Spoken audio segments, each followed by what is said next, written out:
And finally tonight, analysis and reaction continues to pour in from the Holy Father's exhortation on the Querida Amazonia, or beloved Amazon. Pope Francis did not endorse the possibility of ordaining seasoned married men in the area. Instead, he asked bishops to pray for more vocations. Some faithful in the remote region can go months or even years without Mass.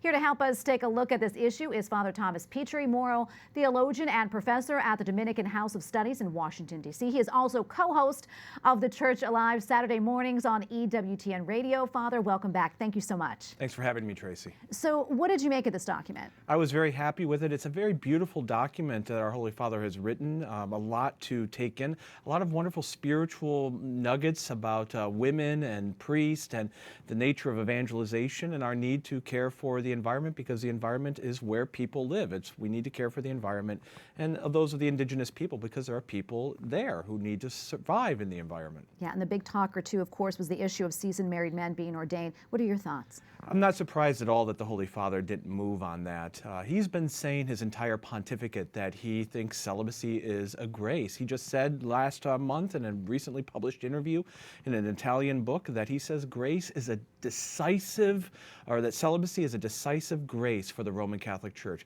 People want him to teach things he's not going to teach, say things he's not going to say. He made that very clear in the exhortation. You know, there has been some confusion, though, if this is the final word on that.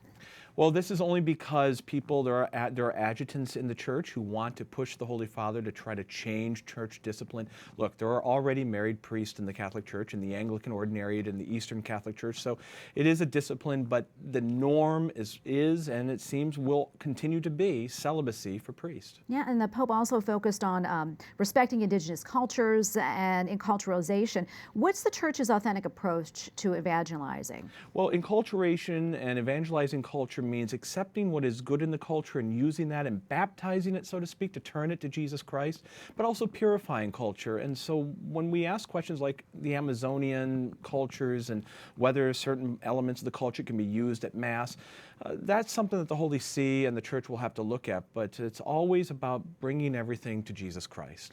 Is there anything else in the document that we should pay attention to? Well, one of the things I think is really wonderful, not apart from the ecological aspect, is the Holy Father's focus that the gospel needs to be proclaimed not simply by priests. There's this focus on priests because you need priests for the Eucharist, but there's more to the Church than just the Eucharist. The Eucharist is the center, it's the summit, but there are other vocations. There's priests, religious, and the lay faithful.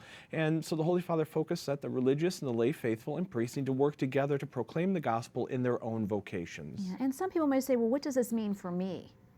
Well, I think what the Holy Father is challenging all of us to do is to be mindful of our neighbor, not just simply the neighbor down the street or in our own country, but to remind that we are all kind of responsible for the world, and the things that we might do, say here in the United States, products we may make, products we may purchase, actually can affect other cultures and their ability to live well and their ability to survive in their own environments. And quickly, what's next? Well, obviously the Church, as with all of these synods, the Holy Father has issued an exhortation, so part of it is simply reading it, trying to assimilate it, trying to understand what we can do in our own small ways to proclaim the gospel and to help those who need help.